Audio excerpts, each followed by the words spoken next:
tag makes it very difficult to kind of lead as well, because you get those leads wrong and lead into something that's like susceptible to what the Gothitel's partnered next to, and it's very difficult to kind of come back from, because at that point you're not able to reposition, you're not able to kind of combat what's in front of you. You've got to deal with the Gothitelle and its partner with what you've led with. So it creates these mind games in team preview from the get-go and makes it even more difficult. So there's another layer of the mind games already got on top of the ones that are already there before we even get into the match.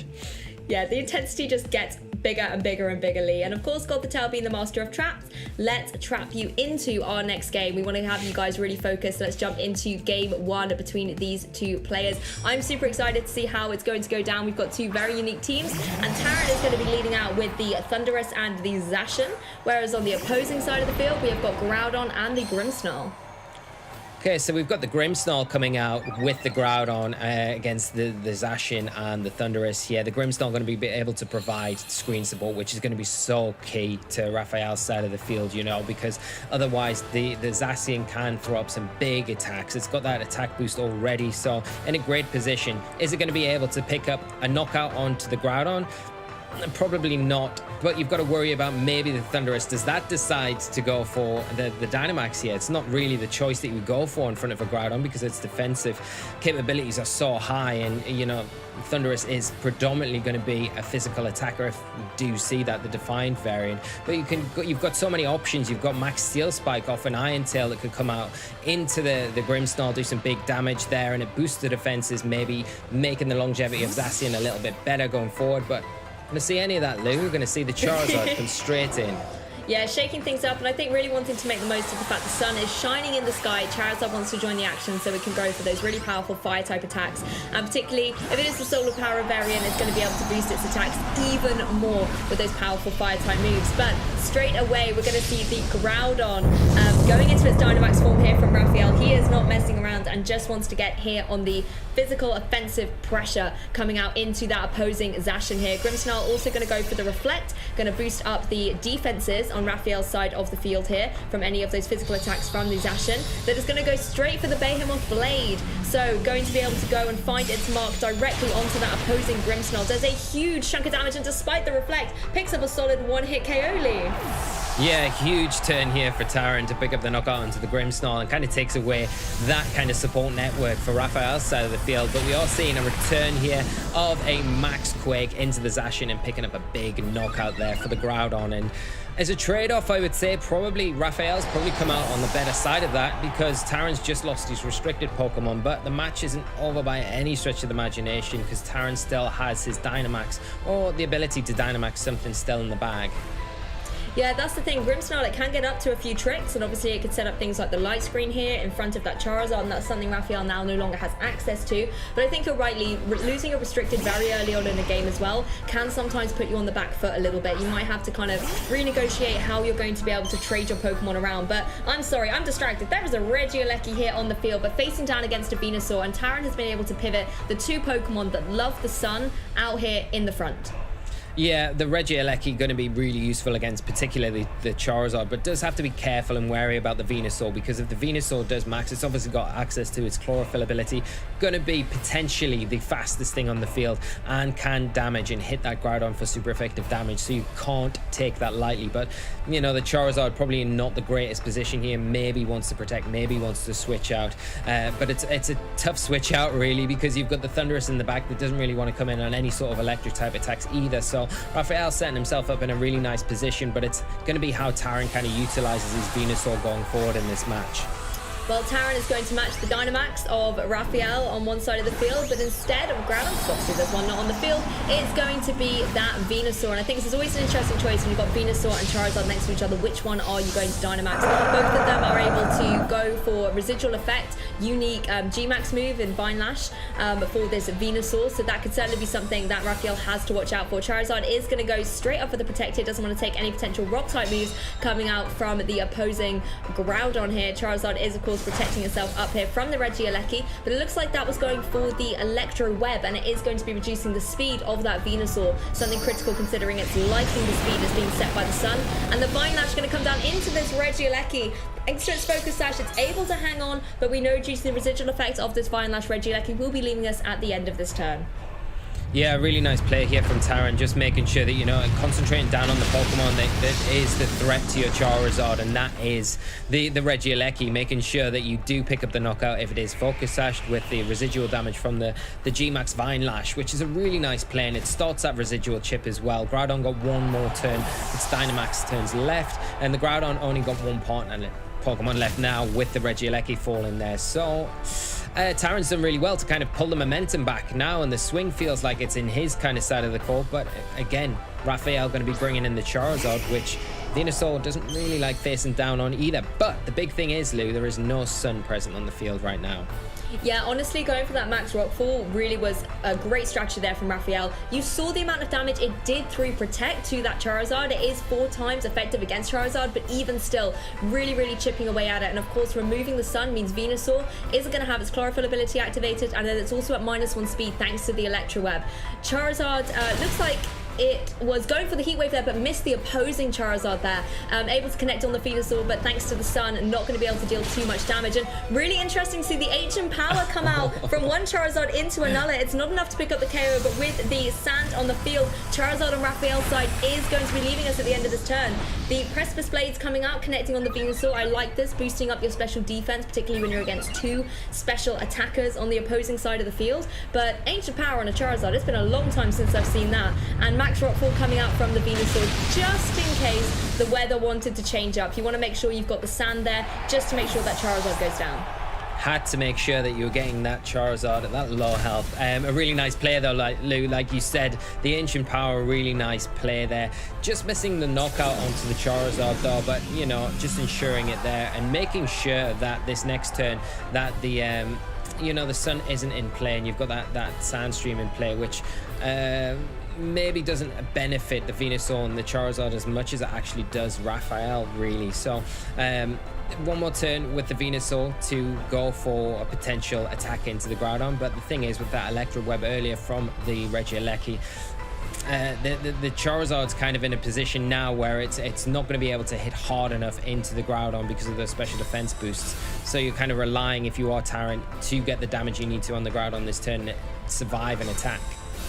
Yeah, and a few defensive plays coming around here. Groudon and Charizard both going for the Protect, as Venusaur is able to use its, I believe its final max move, and of course goes for the G-Max Vine Lash, trying to deal some super effective damage to Raphael's Groudon, but through the Protect it really doesn't do a lot, and this is where the damage, the residual damage is starting to come into effect. You can see the sand chip coming around, but you can also see the Vine Lash having its residual damage, and I think it's critical to note as well, the sand is not affecting the Charizard. There's a safety goggles on there, Lee.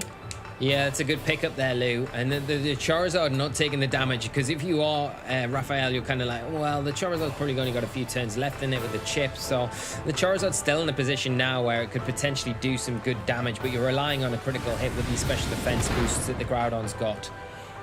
Groudon going to take the Heat Wave here and goes for the Rock Slide. It's able to find its mark on both of Taran's Pokemon here. Looks like he's able to get a double KO. I mean, that's the thing, when you're up against a flying type Pokemon and a ground type Pokemon, you can't go for those Precipice Blades to try and get a double KO because one of them is just going to naturally avoid it. So you have to cross your fingers for those Rock Slides and hope that they're going to be able to connect. Taran, however, does still have that Thunderous in the back. Yeah, and that's the thing, you know, Raphael, like with... You know, it's a really difficult spot because Thunder is not really generally the Pokemon that you'd want to bring in against the Groudon here. They because of just the defensive capabilities of Groudon, but at this such low health, like, you know, Taran's done enough for the Groudon where the Thunderous can come in now and just go for a superpower, potentially pick up the knockout or one of its other attacking options, maybe got Lash Out or something like that it can take advantage of and really close this one out. So very close game, but the Thunderous kind of preserving it right till now. It does hang on. Is the Rock Slide going to be enough? It's able to survive the foul play, and the Thunderous in return is able to survive the Rock Slide. It was able to find its mark, and of course the sand has left the field. There's no more residual damage, but we saw the Thunderous was able to outspeed, and foul play is just going to be able to come out and reconnect. Oh, that was an intense endgame to this game 1, Lee.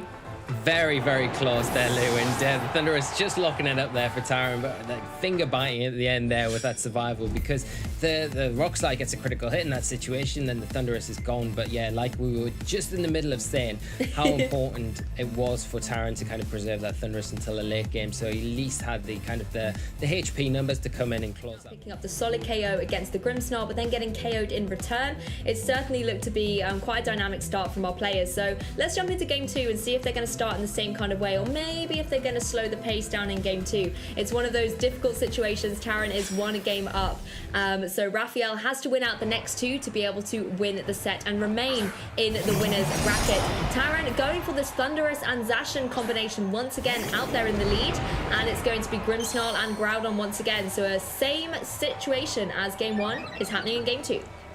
Yeah, and you've got the situation where does Taran want to go after the Grimmsnarl again, and is Rafael going to give it up so freely this time? And, you know, I say give it up for free. You've got the Reflect Up, which we saw how important that was throughout the match. But if you could kind of keep Grimmsnarl around for a little bit later on, maybe the Light Screen would also be very beneficial. But the Groudon in a great position now to max if it wants to, and get that knockout onto the Zacian.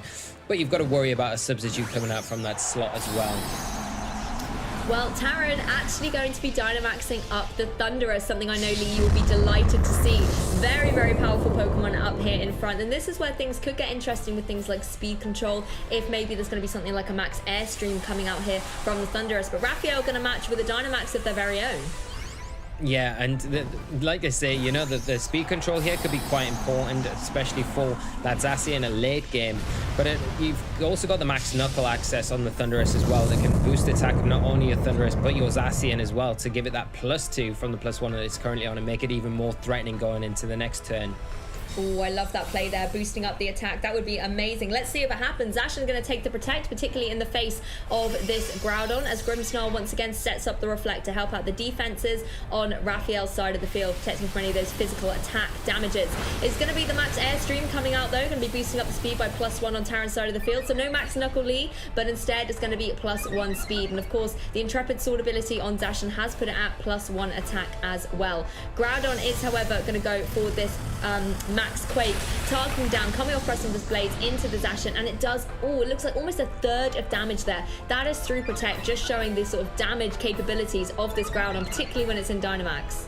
Yeah, it's so powerful, and these attacks are hitting so hard. You know, Zacian in a tricky spot now, because it can go after the Grimmsnarl here and pick up the knockout and get rid of that kind of line of support for Rafael, but he's found himself in a situation now where he's got the ability to get a Light Screen off if he wants, which helps out maybe against things like Charizard and Venusaur that we saw in that last match, which is a bonus really, because you're a step on. But of course, at the same time, the Zacian's still on the field now for Taran, so he can utilize that however he wants this next turn. Got to be careful as well, because the Behemoth Blade will still do a lot of damage to the Groudon if he attacks into that slot. But the Thunderous and it getting the Airstream off that last turn was a really nice play, because it kind of mitigates the idea of the Regieleki being able to come in and be so dominant with that speed control, the Electro Web. So you're going to have the speed jump on those now with that +1 speed stat that you've just obtained. Well, speaking of speed, things are going to change a little bit with the Scary Face coming out, going down into the Zacian there. It's going to be the Max Airstream coming out from the Grimmsnarl, going into the Grimmsnarl, sorry. And you can see the sort of the defenses from that Reflect really kind of helping out protect out Rafael's side of the field, so Grimmsnarl able to have now survived 2 of those Max Airstreams. The Behemoth Blade is going to come out and connect down into the opposing Grimmsnarl here, going to be able to pick up the KO, and Grimmsnarl will be no more. But it's leaving Groudon in a really kind of open position here. It's still sitting there at full HP and is free to go for another one of these max moves. Instead, it's going to target down that Thunderous with a Max Rockfall. Does a huge, devastating amount of damage, but not enough to pick up the KO thanks to Thunderous being in that Dynamax form.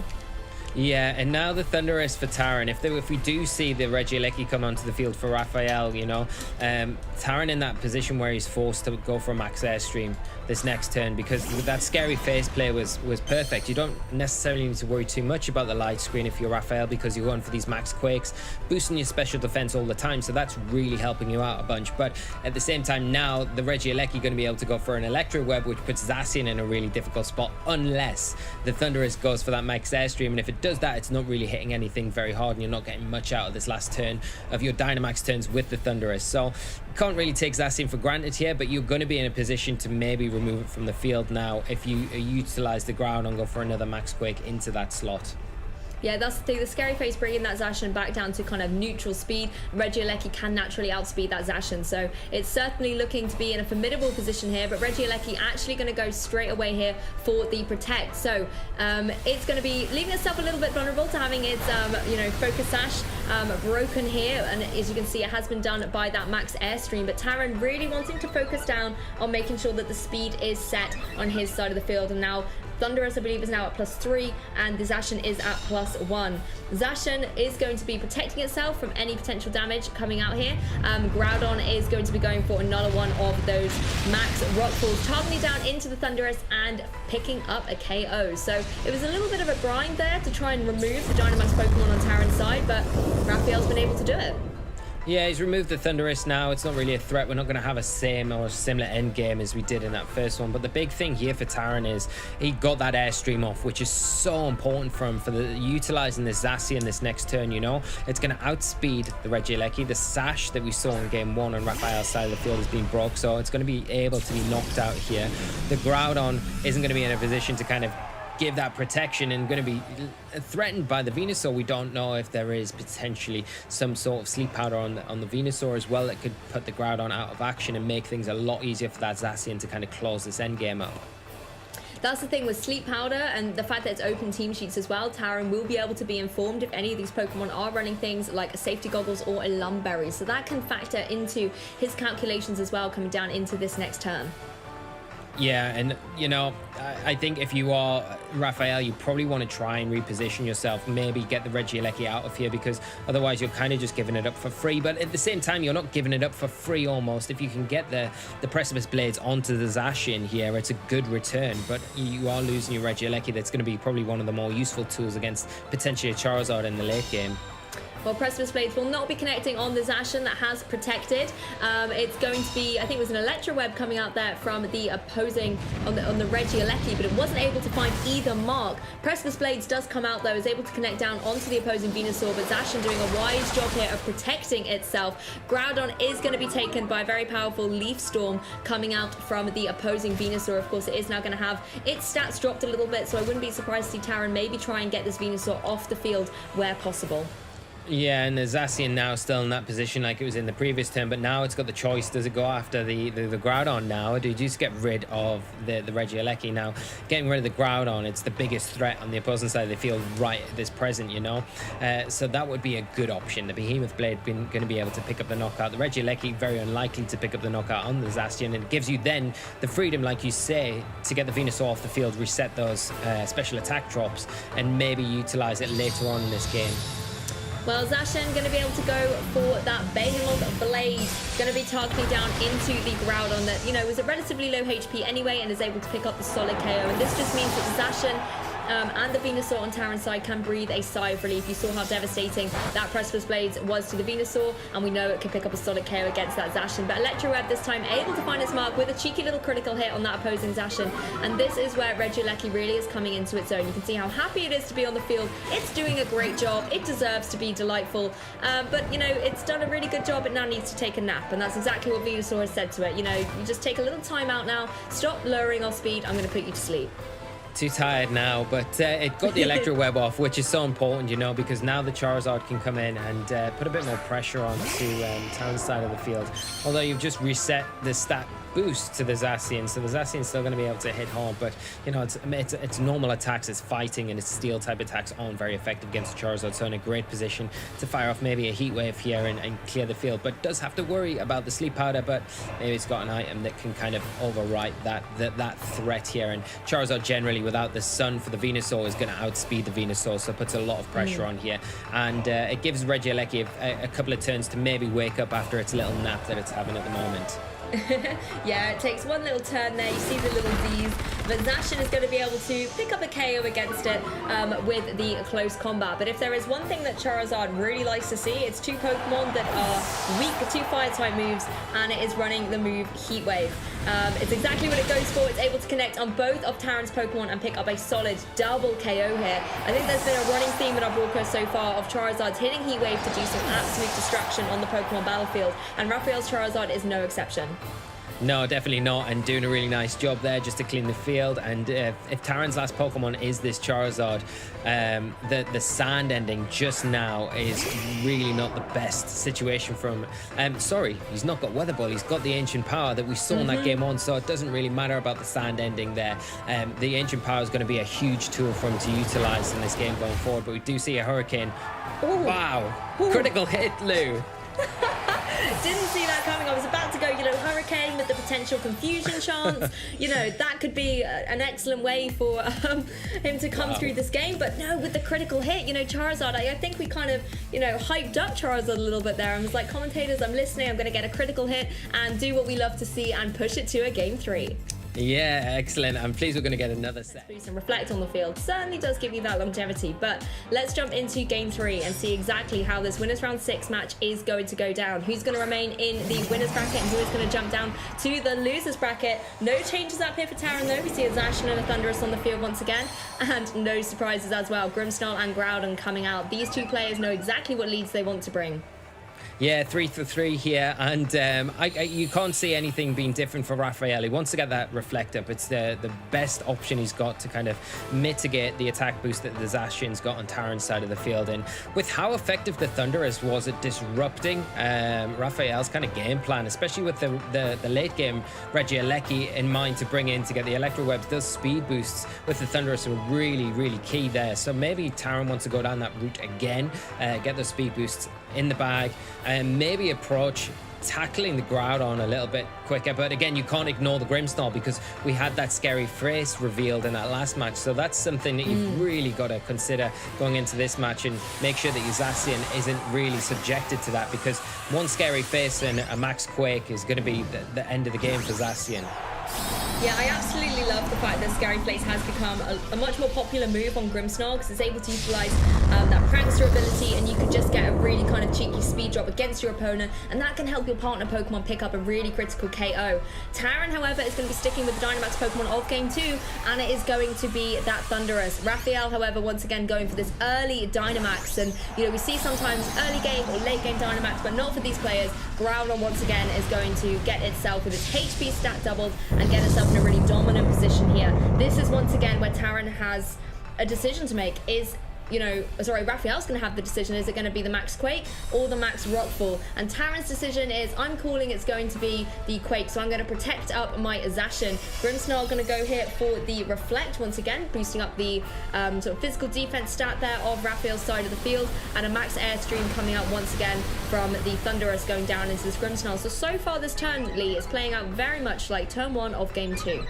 Yeah, and probably turn 2 as well, I would say. There may be some variations, but one of the things that you could do if you are Taran, and you want to preserve your Zacian for later on, is maybe think about switching Zacian into something like the Charizard. It's going to be able to avoid the Max Quake that's inevitably going to come out from that slot. But you've got to worry, because the last game, this is where Rafael kind of took the decision to really try and concentrate a little bit more down on the Thundurus, I think.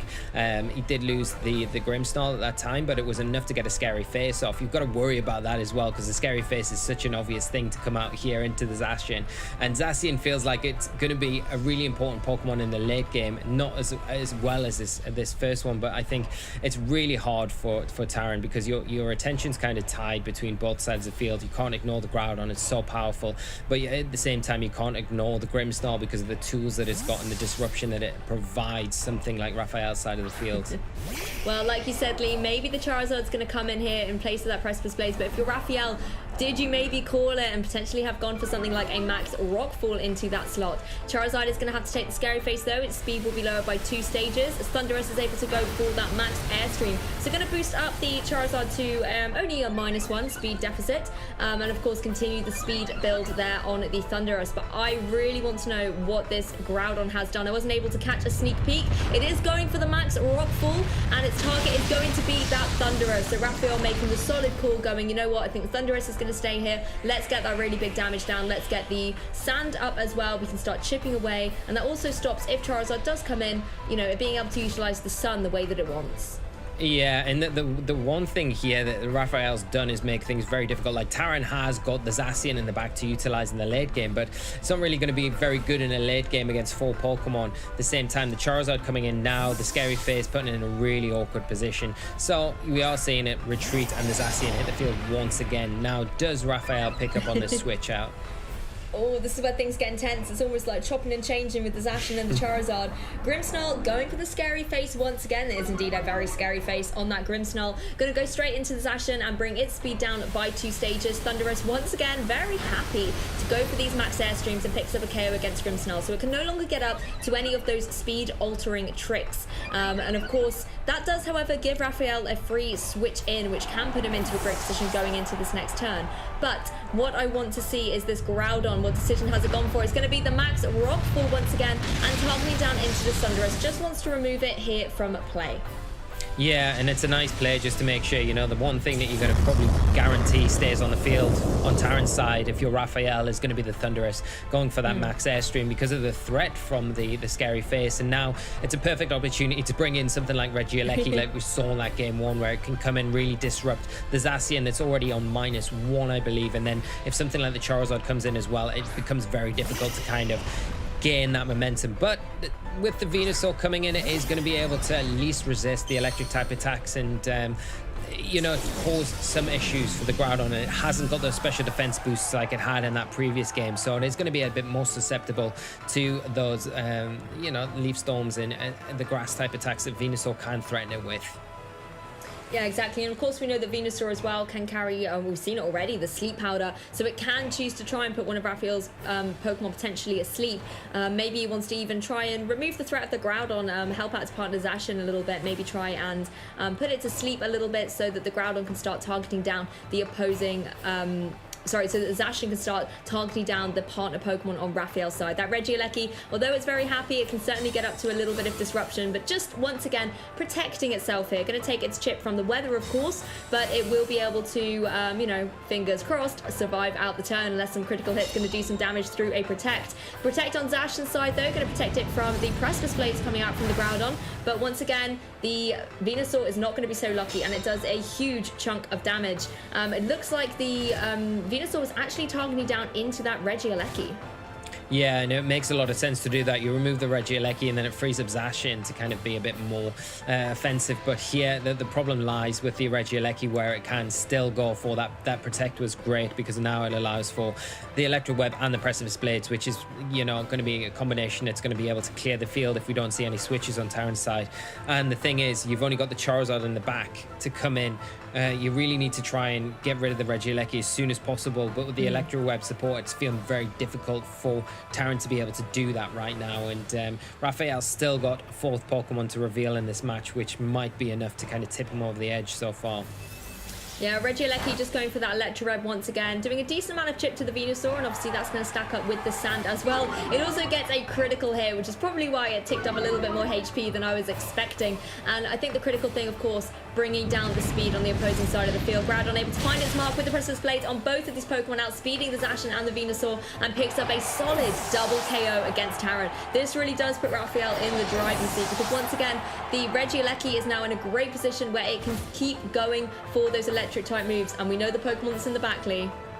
Yeah, it is that Charizard, unfortunately, and it coming in here is it's in the worst possible position ever, really, in front of a Regieleki on such low health, you know. It is going to be, sorry, on full health. It's in a little better position. It's still in a terrible position because the Regieleki going to be in a position to go for an Electro Web and then follow that up with a Rock Slide from the Groudon. Going to be more than enough to deal with the Charizard. And it looks like close this one up for Rafael with just an amazing use of Groudon, Grimmsnarl, and then that Regieleki in that last match, which just